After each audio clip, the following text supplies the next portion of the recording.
আসসালামু আলাইকুম। গৃহস্থালী ও রন্ধনশৈলী চ্যানেলে আজকে এসেছি একটি নতুন রেসিপি নিয়ে, মাশরুমের পাকুড়া। অসাধারণ এই রেসিপিটি পাওয়ার জন্য আপনাদের ভিডিওটি না টেনে সম্পূর্ণ দেখার অনুরোধ রইল। মাশরুম পাকোড়া তৈরি করার জন্য আমি একদম ফ্রেশ ওয়েস্টার মাশরুম নিয়েছি। আমি সদ্য প্যাকেট থেকে এই তাজা ওয়েস্টার মাশরুমটি তুলে নিচ্ছি। ওয়েস্টার মাশরুমকে অনেকে ঝিনুক মাশরুমও বলে থাকে। আমি ইন টোটাল 3টা প্যাকেট থেকে এরকম 200 গ্রাম ওয়েস্টার মাশরুম পেয়েছি। ওয়েস্টার মাশরুম কিভাবে ক্লিন করতে হয় তার ভিডিওটি আমি অলরেডি আপলোড করেছি, আপনার ডেসক্রিপশন বক্স থেকে লিংক নিয়ে নেবেন। এরপর আমি একটি পাত্রে মরিচের গুঁড়ো, হলুদের গুঁড়ো, ধনিয়া গুঁড়ো, আরও দেব গোলমরিচের গুঁড়ো, জিরার গুঁড়ো এবং গরম মশলা গুঁড়ো। এরপর দিয়ে দেব স্বাদমতো লবণ, 1 টেবিল চামচ বেকিং পাউডার, সামান্য একটু ম্যাগি টেস্ট মেকার, সামান্য পরিমাণ আদা রসুন পেস্ট এবং 1 ফালি লেবুর রস। দেন দিয়ে দেব অল্প একটু টমেটো সস এবং সামান্য সয়া সস। দিয়ে দিব ফেটানো ডিমের হাফ অংশ। এবার এই সমস্ত উপকরণ ভালো করে চামচ দিয়ে মিক্সড করে নেব। আর এই পর্যায়ে ভালোভাবেই মিক্সড করতে হবে, তাই চামচটা বারবার নেড়ে এরকম থিকনেস করতে হবে। মাশরুমকে ক্রিস্পি করার জন্য আমি এখানে 2 টেবিল চামচ চালের গুঁড়ো অ্যাড করলাম।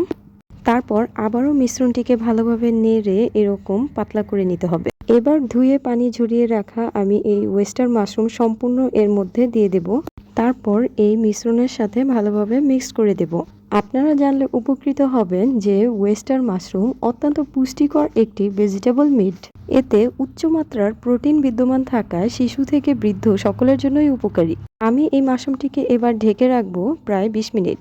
20 মিনিট পরে দেখবেন এই মাশরুমের ভেতর থেকে অনেকটা পানি এরকম বের হয়ে এসেছে। এটিকে আপনারা ফেলবেন না। এবার আমি একটি পাতলা ব্যাটার তৈরি করব, সেই জন্য নিয়ে নিলাম 2 টেবিল চামচ বেসন। বেসনের সাথে আমি যেই মাশরুমের ঝোলটা ছিল সেটি মিক্সড করে দেব। এক্সট্রা আর কোনো পানি ব্যবহার এখানে করব না।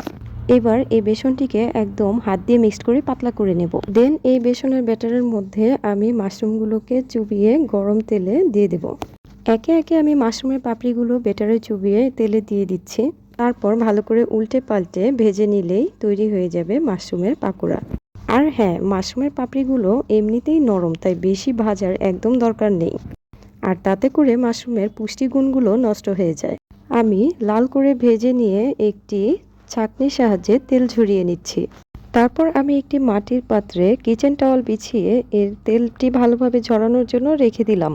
তারপর এই মাশরুমের গরম গরম পাকোড়া খাওয়ার জন্য একদম রেডি। এরকম নিত্য নতুন ভিডিও পেতে আমাদের চ্যানেলের সাথেই থাকুন। সবাই ভালো থাকবেন, ধন্যবাদ।